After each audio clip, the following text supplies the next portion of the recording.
Pemirsa, pendaftaran calon pimpinan KPK yang dibuka sejak 5 Juni lalu hingga saat ini sudah tercatat ada 99 calon yang mendaftar. Sementara batas akhir pendaftaran akan ditutup 24 Juni mendatang. Dari jumlah pendaftar saat ini, apakah sudah ada calon yang dianggap mumpuni untuk memimpin KPK ke depan? Dan jika belum, apa strategi Pansel untuk menarik figur yang layak memimpin KPK? Bagaimana pula sikap Pansel KPK jika ada institusi penegak hukum seperti Polri dan juga TNI yang menyodorkan nama untuk masuk ke seleksi? Apa pula untung ruginya bila mereka masuk dan bergabung dalam KPK? Kita akan mendiskusikannya langsung dengan narasumber Ketua Pansel KPK Destri Damayanti dan juga mantan Komisioner KPK Haryono Umar. Selamat sore Pak Haryono dan selamat sore Bu Destri. Sore, Tasya. Iya, saya ke Bu Destri dulu. Sudah ada 99 nama terakhir hingga saat ini. Kalau kita boleh tahu gambaran umumnya latar belakang mereka seperti apa, siapa-siapa saja mereka ini? Oke, kalau kita lihat secara umum itu kebanyakan S2 ya, 35% itu S2 yang jadi background dari pendidikannya. Kemudian kalau dilihat dari umur, itu yang dominan adalah antara 45 sampai 55. Itu kelompok itu sekitar 35%. Sementara kalau berdasarkan profesi, memang banyak dari PNS ya, dan pensiunan juga, kemudian dosen banyak, advokat juga banyak. Kemudian ada dari wira swasta, dari pengusaha juga ada. Kemudian ada dari aktivis, dari aktivis dan juga dari berbagai macam profesi lah. Kalau gendernya kalau boleh kita tahu laki-laki perempuan? Nah ini gendernya saya belum ngecek yang angka terakhir 99 ya, tapi kalau kita lihat sampai angka di Jumat kemarin itu yang wanita baru sekitar 3 yang daftar. Ada 3 perempuan yang dari 72 angkanya yang dari terakhir. 72. Kalau bisa tahu secara umum motivasi dari mereka yang mendaftar ini apa sih Bu Destri?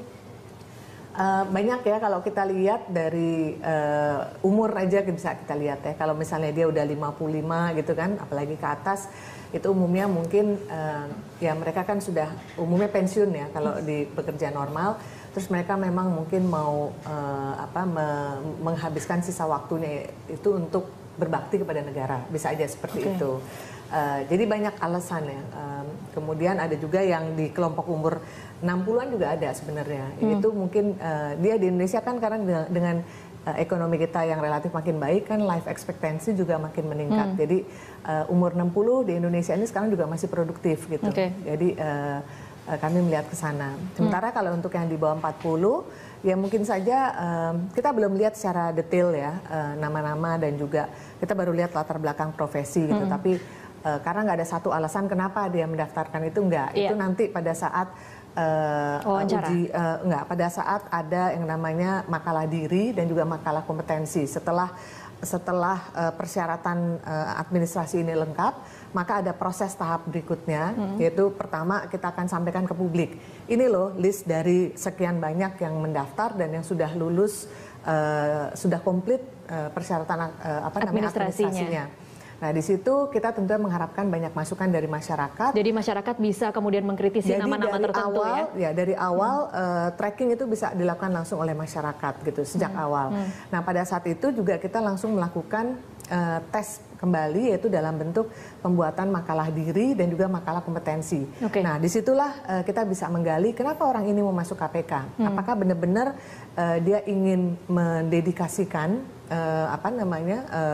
kemampuan dia untuk negara gitu ya, atau hanya ingin sebagai stepping stone gitu, karena kita nggak mau yang model-model semacam stepping stone seperti yang itu cari sensasi saja begitu ya, karena sebenarnya salah satu persyaratan yang ini menarik sekali, kami juga dapat dari para manajemen KPK, di mana mereka meliskan ada 17 kira-kira kriteria sebagai seorang pimpinan KPK. Versi mereka ya? Versi mereka, tapi mayoritas sebenarnya kalau kita lihat lagi itu hampir sama dengan apa yang menjadi basic kita juga, apa yang menjadi landasan kita juga untuk memilih pimpinan. Dan salah satu itu adalah bahwa yang bersangkutan itu harus selesai dengan urusan pribadinya lah gitu. Jadi benar-benar 4 tahun ke depan apa yang dia kerjakan completely ya hanya untuk KPK, pemberantasan korupsi, jadi menjadi seorang negarawan. Jadi tidak memperhatikan untuk pribadinya, nanti saya habis ini kerja di mana atau segala macam, enggak. Jadi benar-benar fokus untuk KPK. Itu Baik, saya pindah dulu ke Pak Haryono. Pak Haryono, ini kan kalau kita tadi sempat bicara di luar, Pak Haryono, hitung-hitungannya kalau orang waras nih, Pak Haryono berhitung antara benefit dengan resiko, agak timpang untuk bisa menjadi komisioner KPK. Kira-kira motivasi seperti apa yang seharusnya ada di orang-orang yang mendaftar dari 99 nama itu supaya memang ketika mereka menjalankan tugas, mereka tidak hanya bisa menjalankan tugas dengan baik, tetapi bisa juga selamat gitu, Pak Haryono. Selamat dalam artian tidak akan kenapa-napa dalam hidupnya maupun dalam kriminalisasi misalnya. Jadi begitu dia menjadi pimpinan KPK, kekuasaannya kan besar sekali, powernya. Dia bisa melakukan upaya pencegahan, penindakan mulai dari awal sampai mencegah orang segala macam, gitu ya, menahan, dan itu semuanya ada pada tangan pimpinan. Karena yang di bawah-bawah itu hanya bekerja untuk dan atas nama pimpinan. Nah, dengan kondisi yang seperti itu, maka kita membutuhkan orang yang bisa memanage kekuasaannya itu. Karena kekuasaan itu tanpa diikuti dengan akuntabilitas, tanpa diikuti dengan kebesaran jiwa segala macam, itu sangat mudah untuk tergelincir. Oke, memanage kekuasaan itu tapi bukan artinya bisa diajak kompromi kan, Pak Haryono? Bukan, justru itu karena dia itu berada di tengah-tengah, berada di antara banyak pihak yang punya interest gitu ya. Interest itu segala macam. Yang namanya tekanan dari KPK itu bukan hanya dari pihak yang bermasalah. Dari masyarakat juga tekanan itu. Tekanan setiap saat. Ini kami tolong segera ditangkap orang itu. Itu kan juga tekanan.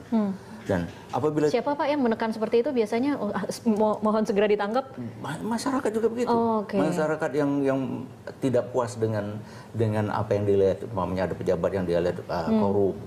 Tapi kan KPK mestinya tidak bekerja untuk itu. Iya. KPK harus betul-betul bekerja berdasarkan bukti.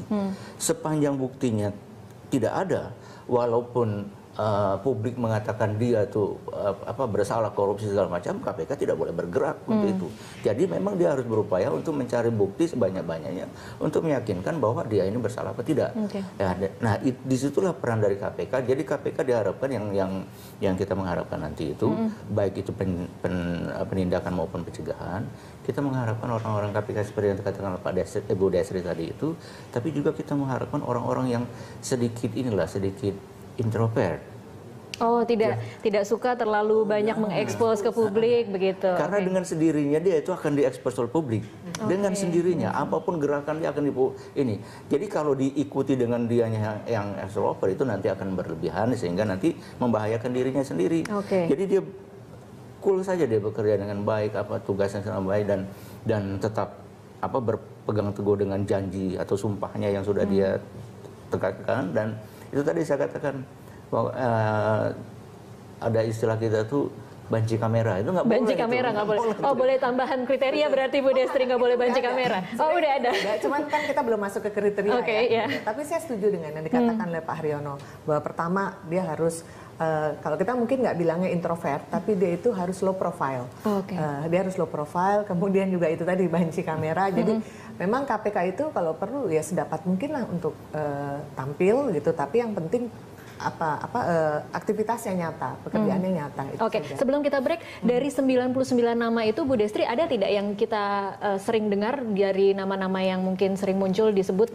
Itu tadi saya belum melihat secara detail satu persatu gitu ya, tapi memang ada beberapa nama soalnya juga yang kita approach juga langsung dalam rangka jemput bola dan beberapa sudah menyatakan kesediaannya untuk mendaftar gitu. Tapi saya belum ngecek, tapi mereka udah bilang bahwa mereka akan daftar, mereka akan melengkapi pendaftaran itu. Gitu.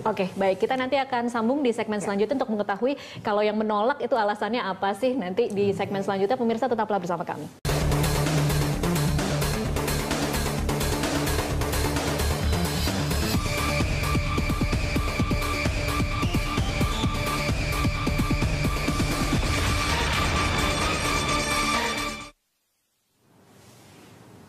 Pemirsa, kita lanjutkan perbincangan. Saya kembali ke Bu Destri. Bu Destri, kalau ada yang dijemput bola, mungkin ada yang menolak. Kira-kira alasan mereka tuh apa sih, Bu Destri? Rata-rata?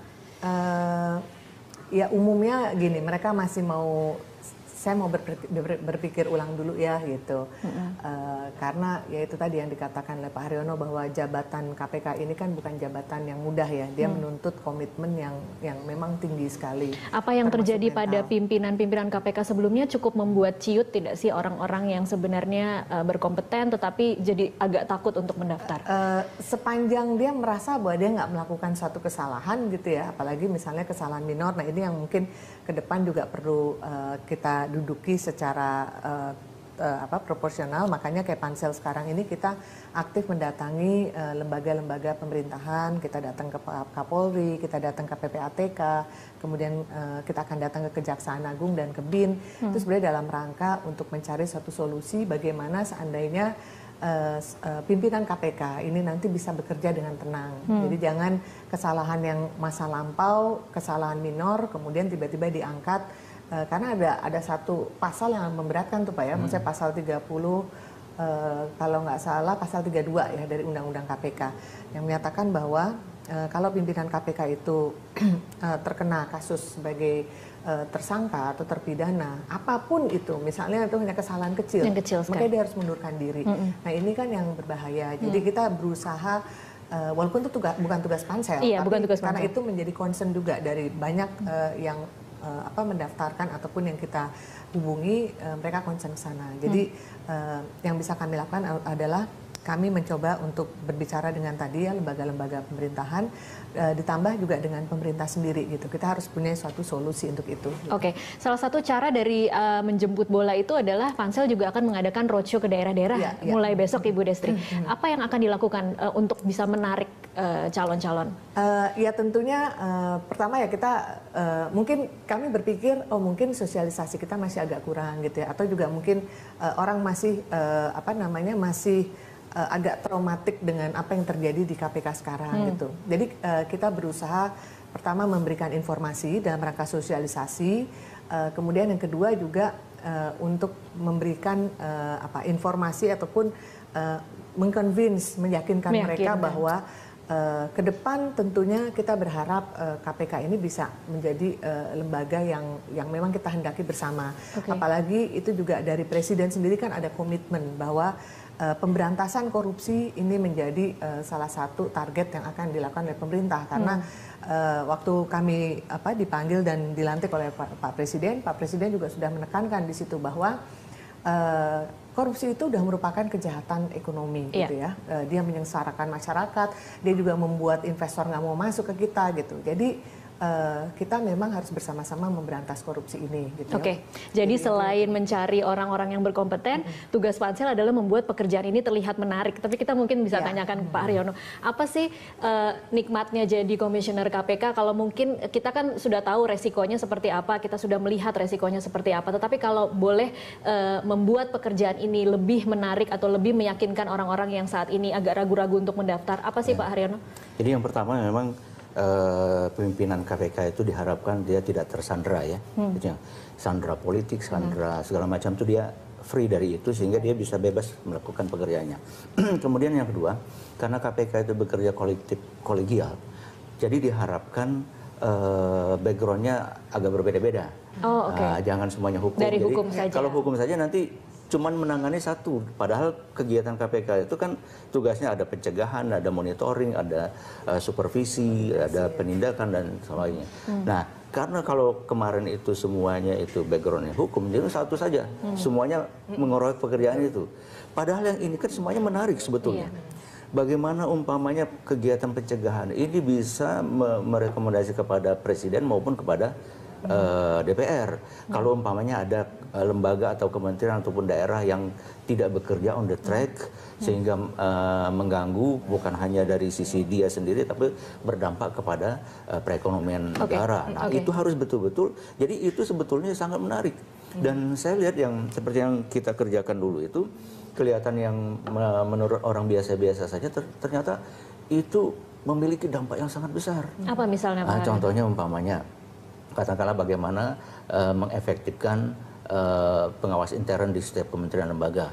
Itu dulunya kan ini, nah sekarang sudah mulai ini. Kemudian juga bagaimana menertibkan aset-aset negara. Contohnya aset di migas waktu itu ada 6 rekomendasi kita. Satu saja ditindaklanjuti, 153 triliun masuk ke negara. Oke, itu semua yang sebenarnya tidak pernah terlalu dilihat oleh publik sebagai prestasi KPK begitu ya Pak Haryono. Nah itulah makanya dibutuhkan orang-orang yang berbeda-beda.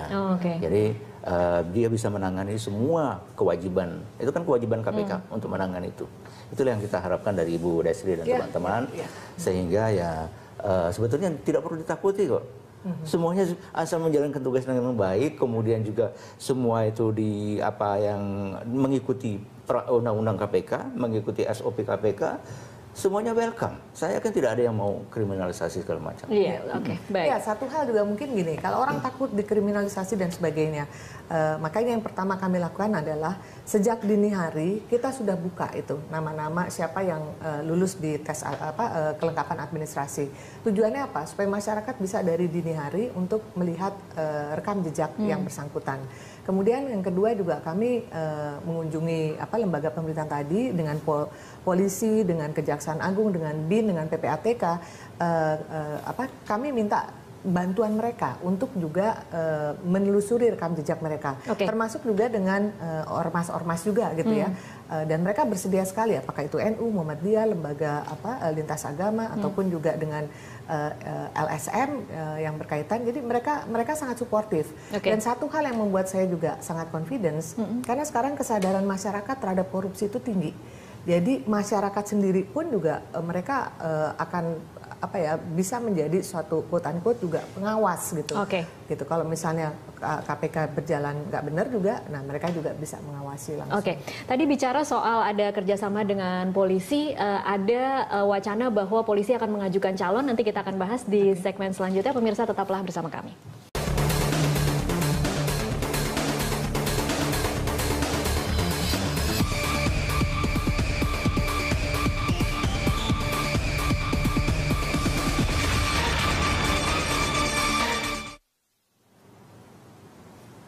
Ya pemirsa, sebelum kita lanjutkan perbincangan, batas pendaftaran calon pimpinan KPK berakhir pada 24 Juni mendatang dan hingga saat ini ada 99 calon yang mendaftar. Berita 1 TV membuat daftar sementara calon yang potensial menurut kami sebagai pimpinan KPK. Siapa saja mereka? Kita lihat grafiknya berikut ini. Ya, ini adalah calon potensial pimpinan KPK versi Berita 1 TV. Yang pertama adalah Albertina Ho. Dia adalah seorang hakim yang telah mendapat banyak sekali simpatik publik di tengah berbagai kasus mafia peradilan. Intonasi suaranya kadang tinggi, kemudian pertanyaan yang diajukan lugas dan seringkali kritis. Terkesan ia tidak mau setengah-setengah mengungkap suatu perkara. Pertanyaan-pertanyaan yang ia ajukan juga kerap membuat terdakwa atau saksi gelagapan. Tegas dan kritis, itulah yang sering terlihat dalam sosok Albertina Ho. Albertina Ho juga pernah menangani banyak perkara seperti kasus Gayus Tambunan, kasus pembunuhan Nasruddin Zulkarnain yang mengajukan dissenting opinion terhadap hukuman Sigit Haryo-Wibisono dan menghukum Sirus Sinaga. Albertina Ho saat ini menjadi wakil ketua PN di Sungai Liat. Dan yang kedua adalah Artijo Alkostar. Nama Hakim Agung Artijo Alkostar ini sudah juga tidak asing di telinga publik. Ia bersama dengan kawan-kawannya sesama Hakim MA kerap memperberat hukuman para terpidana kasus korupsi yang mengajukan kasasi ke MA. Beberapa koruptor yang dihukum lebih berat diantaranya mantan anggota DPR dari fraksi Partai Demokrat Angelina Sondah diperberat hukumannya dari 4 tahun 6 bulan menjadi 12 tahun penjara. Lutfi Hasan Ishak juga diganjar 18 tahun penjara dari vonis 16 tahun penjara. Menolak permohonan kasasi mantan Ketua Mahkamah Konstitusi Akil Mokhtar dan juga hukuman tetap seumur hidup. Dan yang terakhir Anas Urbaningrum yang sebelumnya divonis 7 tahun penjara menjadi 14 tahun penjara. Yang ketiga ada juga Bambang Widodo Umar. Ini adalah salah satu anggota tim 9 yang dibentuk Presiden saat terjadi ketegangan antara KPK dan Polri. Widodo Umar saat ini aktif sebagai pengajar di Universitas Indonesia dan merupakan purnawirawan Polri dengan pangkat terakhir Kombes Angkatan 71. Yang keempat ada Alphonse Loemau. Sebelumnya berlatar belakang dari institusi Polri juga dengan pangkat terakhir Kombes Pol Purnawirawan. Alphonse saat ini menjadi dosen perguruan tinggi ilmu kepolisian. Ya, kita langsung bahas nama-nama tadi ke Pak Haryono dulu mungkin. Apa komentar Anda terhadap 4 nama tadi? Terutama yang dua hakim itu, saya sudah mengetahui dari media tentunya, dan sepak terjangnya juga cukup bagus gitu ya, dan menunjukkan memang komitmen anti korupsinya tinggi. Kalau yang Pak Bambang juga demikian, kita sudah sering melihat di media, saya rasa tidak ada masalah itu. Tinggal yang penting bagaimana nanti betul-betul komitmen mereka ini, dan kita juga butuh betulnya di KPK itu butuh bukan hanya ini ya, kita butuh juga advokat juga butuh, jaksa juga butuh, polisi juga butuh sebetulnya, dan yang lain-lain juga kita butuh. Jadi saya sangat senang melihat itu, terutama kalau hakim itu kan terbiasa tidak berbicara banyak ke publik gitu, ke media. Nah itu background itu cukup dibutuhkan di KPK. Di KPK, oke. Ada tidak sih Bu, salah satu dari 4 nama ini yang masuk di 99 tadi? Ada. 3 nama ada. 3 nama, oke. Saya agak lupa yang terakhir Pak Alphonse Leumau itu ya. Tapi yang pasti kita kan juga banyak menjaring masukan nama-nama dari berbagai stakeholders lah ya. Dan dari masyarakat, dan sejak awal nama Ibu Albertina Ho itu dan Pak Artijo itu udah selalu masuk. Udah selalu masuk. Dan kami juga sudah meng-approach mereka, dan mereka memang saat ini masih dalam untuk berpikir dulu. Masih dalam taraf berpikir. Mereka sebenarnya interest, cuman memang ada beberapa yang saya istiqoroh dulu ya, gitu. Karena itu tadi bahwa tugas ini adalah bukan tugas yang ringan ya. Jadi sekali memang kita sudah mau komit untuk menjalankan ini, ya memang harus full komitmen di situ. Dan kami senang sekali kalau misalnya nama-nama bagus seperti ini mau mendaftarkan pimpinan KPK. Kalau komitmen, kalau kompetensi mereka itu kita tidak bisa, tidak perlu diragukan. Integritasnya juga demikian. Tapi masalahnya mau atau tidak? Nah itu, untuk itulah kita perlu dorong ini. Orang-orang yang baik itu perlu ikut berserta bersama-sama. Ini kan Indonesia memanggil. Betul. Bukan Bu Destri yang memanggil. Iya. Indonesia yang memanggil mereka.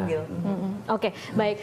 Ada juga wacana bahwa dari Kapolri akan mengusulkan 2 calon dari anggota polisi aktif dan 1 calon purnawirawan. Begitu juga dengan Panglima TNI Jenderal Muldoko yang katanya akan mengajukan 1 nama purnawirawan. Posisi Pansel terhadap anggota dari institusi lembaga penegak hukum masuk sebagai calon anggota pimpinan KPK seperti apa? Buat kami sih nggak ada masalah, karena siapapun dia, asalkan dia warga negara Indonesia, mereka punya hak untuk mencalonkan diri sebagai pimpinan KPK. Tapi memang ada satu surat pernyataan yang harus mereka buat. Jadi buat semuanya lah yang mendaftar ke KPK. Pada saat nanti dia terpilih sebagai pimpinan KPK, dia harus melepaskan jabatan yang saat ini dia punya, gitu. Ataupun tugas yang saat ini sedang dia lakukan.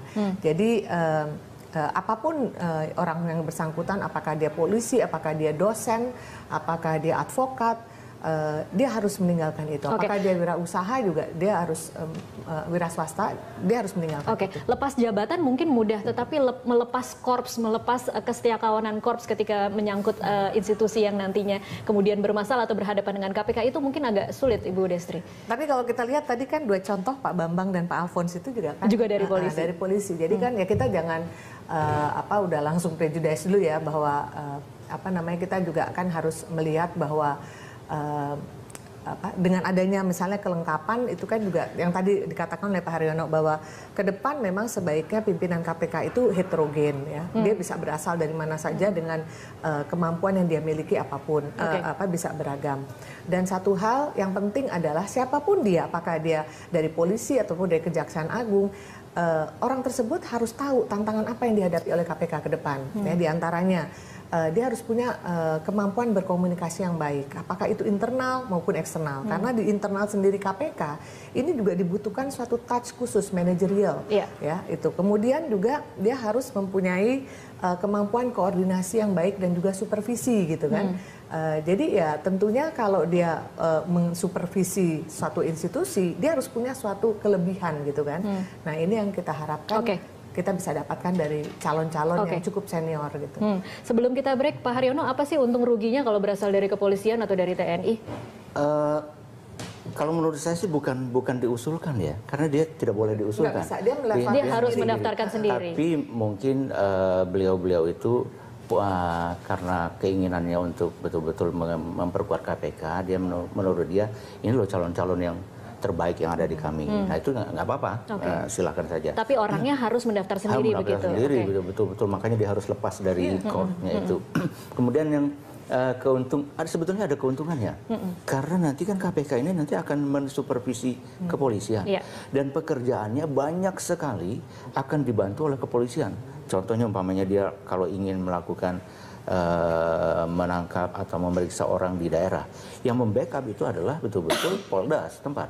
Nah, bagaimana kalau umpamanya dan hubungan-hubungan itu tidak selalu hubungannya formal. Kadang-kadang hubungan informal itu sangat intensif, sangat dibutuhkan. Itu yang pertama. Kemudian yang kedua juga nanti banyak pekerjaan-pekerjaan bersama, saling memperkuat antara KPK, kejaksaan, kepolisian maupun yang lain-lain. Jadi sebetulnya kita juga tidak boleh, karena pengalaman yang lama itu waktu saya ada Pak Bibit gitu ya, ada Pak yang lain juga ada Pak Antasari dan semuanya lepas dari ininya, lepas dari bisa ya Pak Haryono bisa lepas, tidak ada korps itu ya. Apalagi di KPK juga ada polisi, ada jaksa, ada yang lain kan. Nah, bagaimana memahami heterogenitas pegawai KPK ini, maka pimpinan KPK-nya juga perlu yang heterogen. Oke, baik. Kita akan lanjutkan di segmen selanjutnya. Pemirsa tetaplah bersama kami.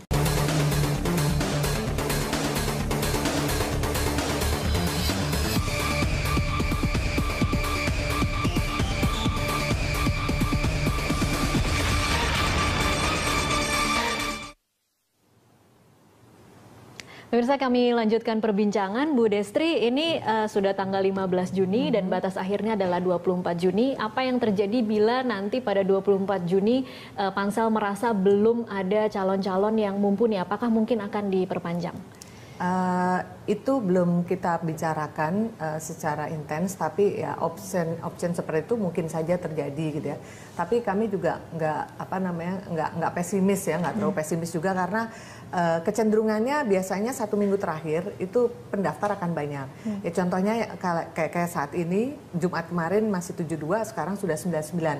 Karena kita juga membuka pendaftaran, tidak hanya orang datang langsung ke sekretariat kami, tapi orang juga bisa mengirim melalui email ataupun juga mengirim melalui pos. Jadi bayangkan Sabtu Minggu kemarin kita libur kan, tapi ternyata hari Senin email masuk. Email masuk, masuk, pendaftaran melalui email masuk banyak sekali gitu. Jadi itu yang menyebabkan walaupun hari kerja mungkin tinggal 7 hari, tapi kalau kita lihat 15 ke 24 itu masih ada sekitar 9 hari. Saya kok masih optimis bahwa pendaftaran masih akan banyak. Oke, jadi Sabtu Minggu pun nanti akan bisa dikatakan efektif karena email tetap diperbolehkan dikirim ya Bu?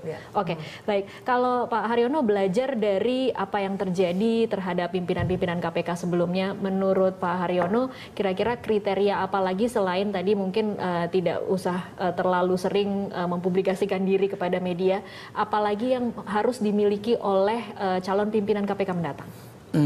Yang jelas dia betul-betul yang paling utama itu kan integritas. Itu yang kalau kompetensi rata-rata semua sudah memiliki, skill mereka juga sudah memiliki. Nah, sikap dan perilaku ini, sikap perilaku bertemu dengan instansi lain juga termasuk kepada yang sedang ditangani, dan juga sikap perilaku kepada publik itu yang perlu ditanamkan. Dan yang kalau kita lihat ya dari hasil penelitian segala macam, sebetulnya yang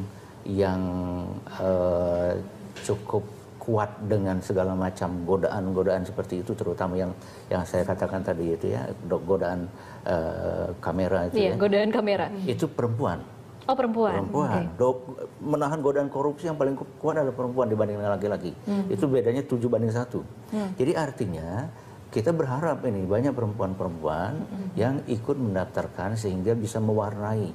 Jadi seperti Ibu Albertina itu kan saya bersyukur, mudah-mudahan beliau betul-betul ingin untuk itu, bukan artinya menafikan yang lain, tapi tetap yang lain juga tetap sama kesempatannya, kemampuan juga tetap sama, tapi yang paling penting adalah itu tadi, kita ingin memperbanyak lah, jadi dari 5 itu harapan saya 2 perempuan. Harapan saya itu tapi ya kita lihat nanti. Mudah-mudahan nanti biasanya di minggu-minggu terakhir seperti pada waktu saya itu ya 2 hari 3 hari sebelum penutupan itu berbondong-bondong akan menyampaikan, karena sekarang mereka sedang mempersiapkan, dan saya yakin tidak lagi kalau berpikir mereka sudah lewat itu sebetulnya. Ini sekarang betul-betul mempersiapkan itu, tinggal bagaimana kita dorong, karena saya nggak tahu ada kewajiban minta izin kepada atasannya nggak tuh? Minta izin ada. Nah itu kita harapkan juga para atasannya untuk mempermudah itu. Oke, kalau boleh kasih masukan ke Pansel, kalau tadi kita bicara tentang mengukur untung ruginya, resikonya lebih besar daripada benefit yang akan diterima, kira-kira bagaimana Pansel bisa memastikan orang yang masuk ini adalah memang orang-orang yang bukan hanya mau, kemudian mampu, tapi memang memiliki kriteria integritas dan sebagainya seperti yang dikatakan Pak Haryono. Saya yakin Pansel kan punya perangkat-perangkat. Dia nanti bisa ada yang namanya psikotes gitu ya. Itu akan kelihatan. Ini orang ini sebetulnya tipenya gimana, dan itu sudah sangat teruji apa hasil-hasilnya itu. Kemudian juga seperti dikatakan oleh Bu Destri tadi, track record itu akan betul-betul dilihat. Jadi bukan hanya masyarakat yang diminta menyampaikan informasi, tapi tim sendiri itu nanti akan mendatang ke tempat masing-masing, melihat, mempertanyakan bagaimana dia sejak dia mungkin lulus SMA kah, bagaimana tingkah laku segala macamnya itu. Karena kita menginginkan orang yang betul-betul yang diperoleh itu betul-betul yang bisa sekarang kan KPK agak terganggu gitu ya. Nah, memperbaiki secara internal KPK, kemudian juga memperbaiki hubungan ke eksternal. Dan yang paling penting, ini yang paling penting, mengedukasi publik bahwa yang namanya KPK itu bukan hanya penindakan. Penindakan iya, bagi yang memang betul-betul sudah ini kan, karena itu penting untuk adanya kepastian hukum. Tapi upaya mencegah itu juga sangat penting. Anggaran kita tahun ini 2.000 triliun. Belum aset kita ribuan triliun. Kalau itu lewat, umpamanya hutan, dibabat habis. Nah, yang bisa melakukan pencegahan itu KPK. Oke. Bu Destri, terakhir statement penutup saja. Kira-kira apa yang akan dilakukan Pansel untuk memastikan bahwa orang-orang yang masuk ini bukan orang-orang yang punya agenda tertentu atau cari sensasi saja? Ya, tentunya pertama kita ngelihat kan dari track recordnya mereka gitu ya, dan itu juga ada suatu surat pernyataan bahwa mereka tidak aktif, tidak menjadi pengurus suatu partai gitu ya. Kemudian dari partai juga ya. Jadi sudah ada rambu-rambu ke sana. Kemudian juga dari wawancara kan kita bisa menggali juga informasi dari tentang dirinya, dan juga kemudian dari rekam jejak yang kita juga harapkan untuk bisa dilakukan oleh banyak pihak gitu, dan kemudian juga kita ada yang namanya nanti assessment yang akan dilakukan oleh lembaga asesor profesional. Jadi di situ bisa kelihatan bagaimana motivasi orang ini, bagaimana dia menghadapi pressure, bagaimana dia kemampuan manajerialnya dia. Jadi itu semua aspek akan dilihat gitu. Jadi paling tidak kita punya suatu indikator dan juga suatu metodologi ada metodologi, suatu tools yang bisa menyaring orang untuk mendapatkan tentunya yang terbaik. Orang-orang yang terbaik. Nah, oleh karena itu dalam kesempatan ini sedikit saya hanya ingin menghimbau kepada putra-putri bangsa Indonesia terbaik gitu ya. Indonesia membutuhkan tenaga-tenaga terbaiknya karena korupsi ini sudah menjadi suatu penyakit di Indonesia, dan bagaimana kita mau menjadi negara maju kalau korupsi kita juga makin meluas. Nah, oleh karena itu marilah kita bersama-sama mendukung KPK, karena KPK ini adalah milik kita, sehingga menjadi tugas dan tanggung jawab kita juga untuk bisa memperkuat KPK gitu, dan memperbaiki KPK ke depannya. Baik, terima kasih Bu Destri dan Pak Haryono untuk waktunya di Berita Satu. Pemirsa, tetaplah bersama kami.